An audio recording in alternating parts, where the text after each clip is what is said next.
જય દ્વારકાધીશ. અમૃત પુષ્પ પૂર્વ ભરતભાઈ પટેલ 94 22 અમદાવાદ પૂર્વ. અમારે હિંમતભાઈ એક ડાયાબિટીસ માટે બહુ સરસ સૂચન લઈને અનુભવ સાથે આવે છે. હિંમતભાઈ, ડાયાબિટીસ માટે શું કહેવાનું થાય છે આપનું? ડાયાબિટીસ માટે ઘઉં બંધ કરી દેવાનું. અચ્છા, હિંમતભાઈને ઘઉં બંધ કર્યા પછી આજે 2 દિવસની અંદર ડાયાબિટીસની ગોળીઓ બંધ કરી અને આજે લગભગ 45 દિવસ થયા એમને ડાયાબિટીસનો એક પણ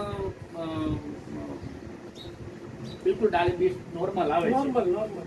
અને એમના પત્ની શ્રીને થોડો પેટનો પ્રોબ્લેમ હતો, એની અંદર મિલેટ ઉપર ગયા પછી અને અમૃત પુષ્પ અને ટ્રીટમેન્ટ લીધા પછી અત્યારે એમને 30 થી 35% જેવી રાહત મળી ગઈ છે. અને ડાયાબિટીસ અને આવા ક્રિટિકલ રોગની અંદર અમૃત પુષ્પ અને સામાન્ય ખોરાકના ફેરફારથી જો મળતું હોય તો આ એક આપણા માટે પ્રેરણારૂપ છે. જય દ્વારકાધીશ. અમૃત પુષ્પ વિતરણ કેન્દ્ર, ભરતભાઈ પટેલ, 94 22 3.